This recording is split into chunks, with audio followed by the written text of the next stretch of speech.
Well, hello and welcome back to the Rescue Saga Workshop, and this is the fourth instalment of the front axle rebuild and suspension sort out of the 1976 Land Rover Series 3 88-inch diesel. Land Rover features heavily here in the channel. I also have the Morris Minor and the Toylander projects ongoing. Unfortunately, the MG is gone, and I'm going to go through all of that in my end of year recap, but this episode is focusing on the swivels, getting those rebuilt, getting the prop shaft reattached, getting the springs on. Lots happening in this episode in particular. So without any further ado, let's get stuck into the axle. Okie doke, so pretty much picking off where we left off last time. Back with the shafts. The angle grinder took both the sealing ring and the inner bearing ring off for me, and I've cleaned up the shafts. I got the universal joints off, and as you can see, there's a story to be told here. So this inner bearing ring heated up very nicely in my domestic oven at home, 250 degrees, warmed it up enough that it just dropped down onto the shaft and seated in place. Perfect. I went to do the same with the oil sealing ring, wouldn't go on, so I knocked it back off. I then got my mum's gas burner, which she uses for killing weeds. And I thought I had this heated up enough, but it went on, but there was like a 2mm gap, and I couldn't get it down any further, and I couldn't get it back up again. So I had to tap it down with a hammer. And yes, this end is a bit chewed up, but that is not going to impact on the seal because this is a chamfered edge or chamfered edge. And I filed it down so it's not going to annoy the seal, but the seal actually runs here and that is undamaged. So this face is undamaged and this face is undamaged. So I then learnt my lesson, and I heated both things rings up nice and hot, just so they're starting to go dark, and then they both slid on really nicely. So practice makes perfect. Yes, this one's a bit damaged, but it's not going to affect the function. It's just not particularly pretty. I then started to put on the universal joints, and I'm having a complete headache with this. It's very difficult to film because it involves a lot of hammering, and my camera was going to fall off the workbench, which I really don't want. So I'm going to perfect my technique, and I'm afraid I'm probably not going to be able to show you that in action, but we'll jump back to that when that's done. And now you're going to use the heat to put the sealing ring on this, just when I have the burner. So the sealing ring, as you saw, I think it was in the second installation, sits around here. Okay, so just going to file that little burr off. That's where the chisel knocked whenever I was taking the old one off. Heat the ring up and it'll just drop down on there nicely, and that'll be that done, ready to go back on. I haven't done anything more with the other side swivel. I was hoping to get the long sided shaft, which is the passenger side shaft, in, and then that side would be all finished. Believe it or not, I took the swivel off again and put a bit of instant gasket around the pin at the bottom, and just to absolutely make it as oil tight as possible, because I have been fairly bombarded with lots of comments about don't use the one-shot grease, use EP90. So you know what, I'm going to do what it says in the owner's manual and use the EP90 this time. I used one-shot grease last time, but we use the EP90 this time, and it's all, I'm hoping the light will show you, this has all been bolted in, and these bolts here I got stainless. And if you watch this channel enough, you know I love a bit of stainless steel. So the 1, 2, 3, 4, 5 and 6 at the bottom, this one is actually longer because it's the lock stop bolt that hits against here for your steering lock. Sorry, here. So those are all in stainless steel with the correct washer and spring washer on there so they don't come out. And I've, of course, I've put them in with copper grease as well to stop any corrosion setting into those. These are all done up to the correct torque. The bottom ones are done at the correct torque. I haven't hammered these over just yet. I will do that soon. And then the stop axles go on here with a gasket. And I've got a little bit of oil just sitting in here because I'm trying to leak test it. And yes, I know the oil is more likely to leak when it's warm, but I'm doing my best to track and trace any leaks while I can. And that is moving lovely and smooth, and it's still at the correct amount of preload on this as measured with the fishing scales that I showed you last time. So I bought a whole load more shims for the other side because I had to use some out of the second pack on this side, so the whole second side still has to be done up. I've done the U-bolts up slightly tight as well, just so the axle doesn't move around. I still need to bolt the prop shaft up, but we're definitely making some progress here. These bolts are done up. So hopefully by the time this goes out, I'll have received my Christmas present, which you'll also see. That'll help me get the whole thing finished off. Really excited to get this Land Rover back on the road, and hopefully it won't be too long. There isn't much more to go. Well, there is, but I'm trying to do it as well as I can, as quickly as I can, but without rushing it, because I'll just regret it otherwise.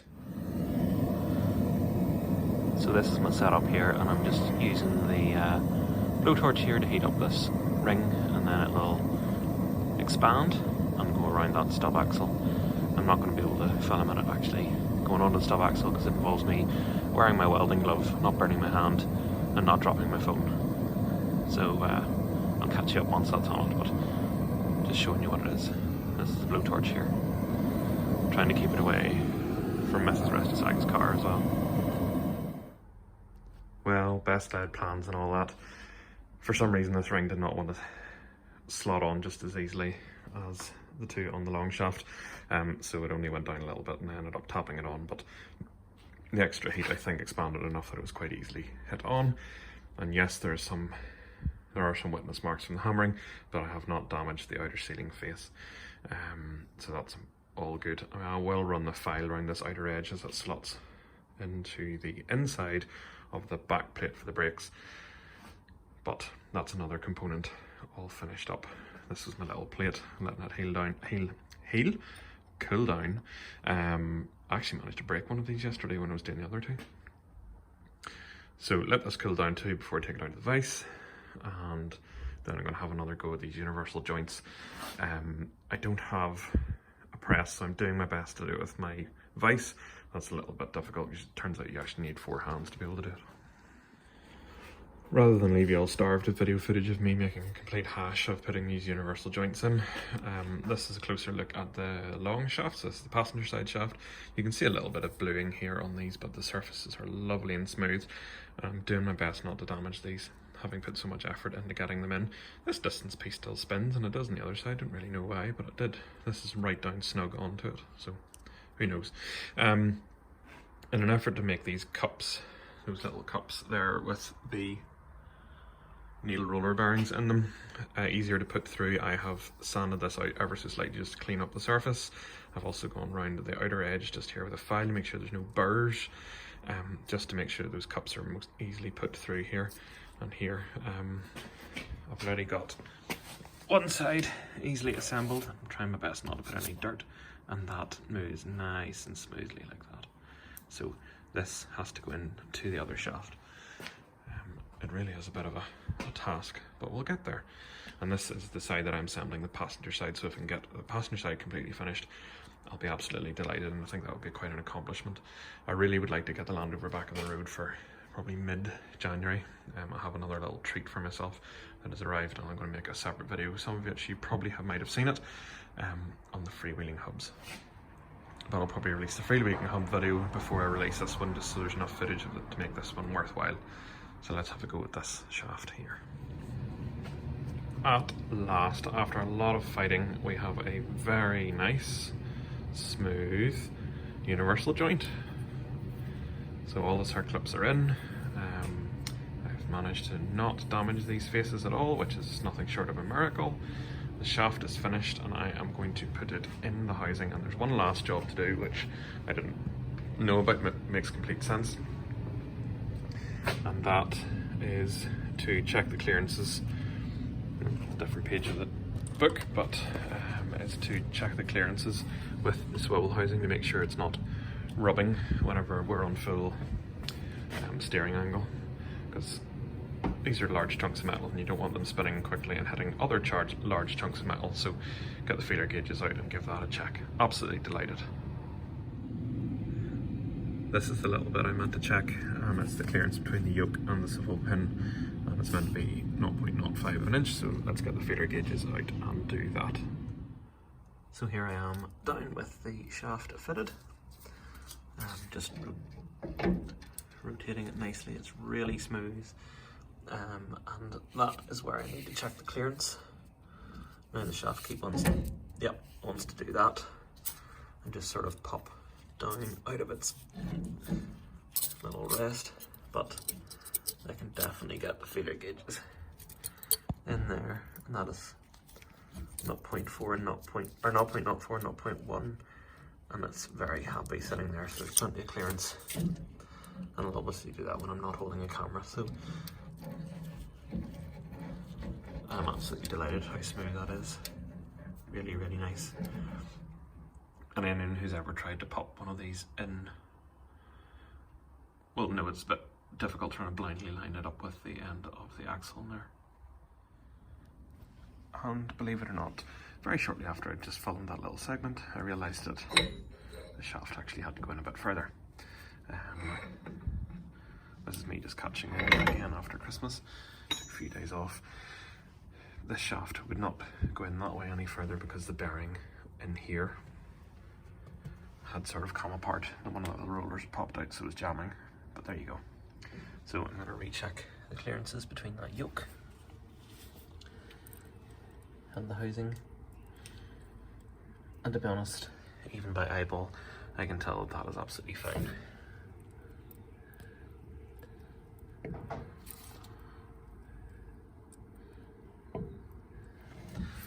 I don't even think I need a feeler gauge, to be honest, for that. There's plenty of room in there. This has been rubbed in here, which I presume is just because previously the nut on here was not particularly tight, but now I'm going to do that nut up to the correct torque because I have a proper torque wrench. Last time I rebuilt this I didn't. So next thing to go on is the stub axle and the brake back plate. And there's also going to be a gasket going on around here, so I'm going to clean up this face, a little bit of white spirit on a cloth, make it really nice and clean, get a bit of sealant. This is what I'm using here. Seal the gasket up, pop that on, and then I'll be ready to put the brake back plate on, and then I'm just waiting on bearings to rebuild the hubs, and that's pretty much this side done, bar putting the hub back on the brakes and the freewheeling hubs. So yeah, there's actually quite a lot to do, but you get the picture. And there we have it. The brake back plate is on over the stub axle, which is attached onto the swivel housing. I have a feeling this might need to come off again. These lock tabs might need to be the other way around so that there's the slightly more hollow side is on that side, because I have a feeling the hub might foul in that, so I'll probably switch those around.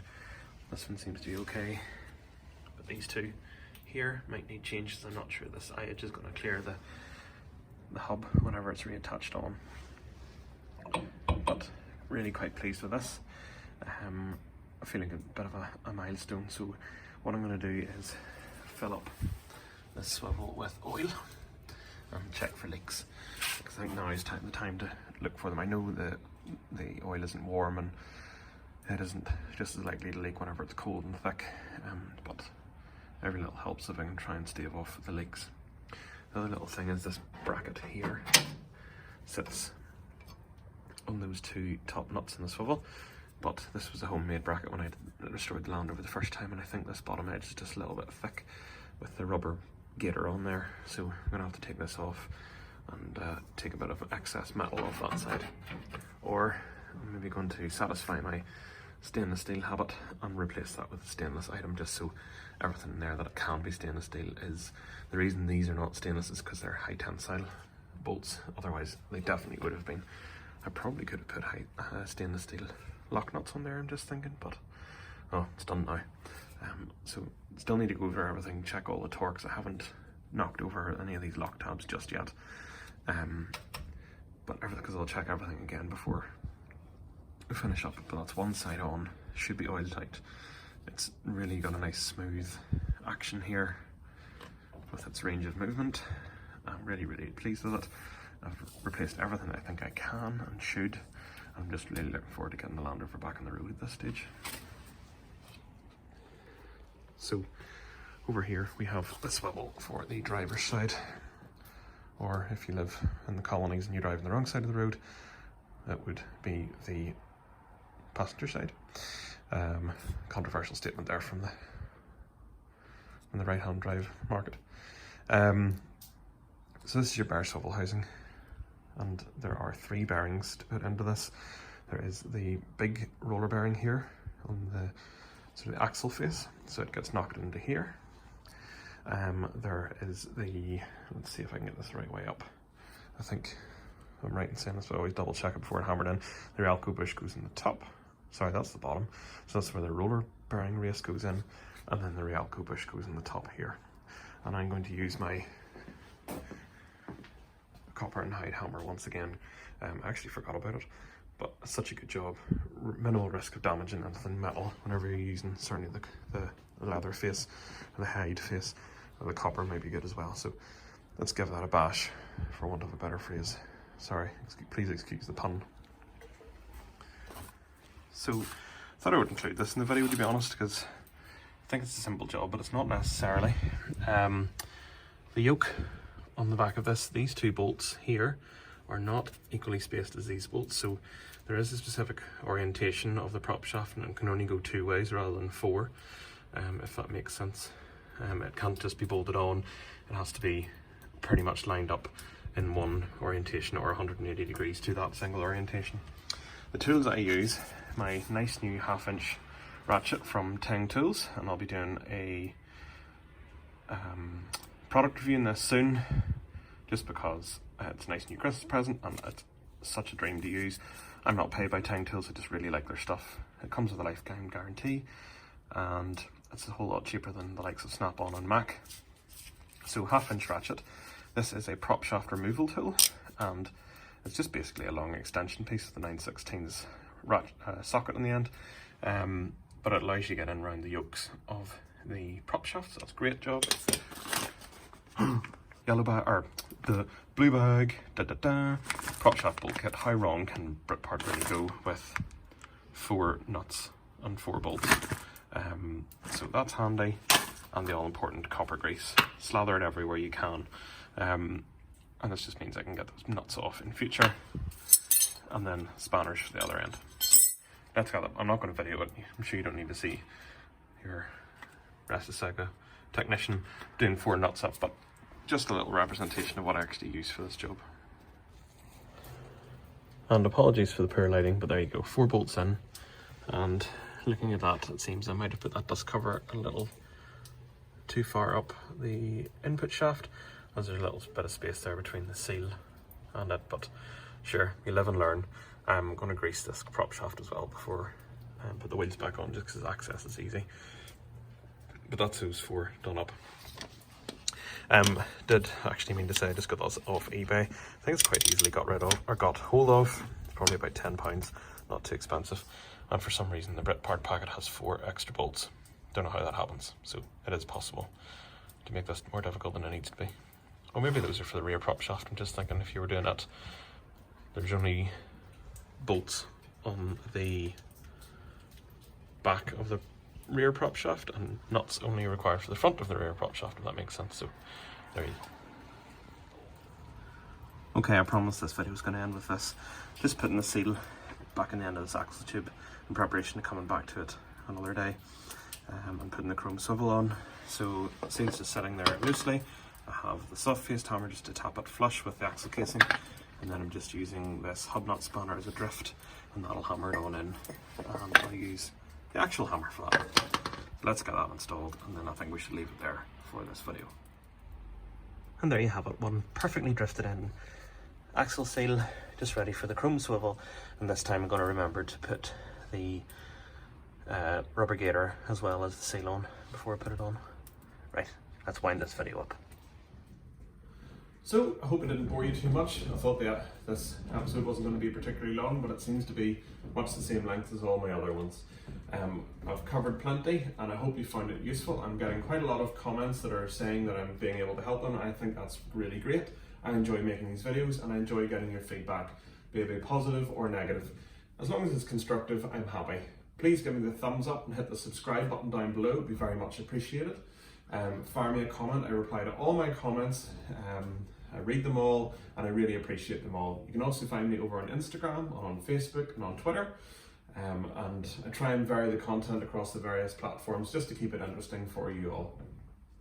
So thank you very much for following me throughout 2020, and I really hope you have a great 2021, and catch you again very soon. Cheerio now.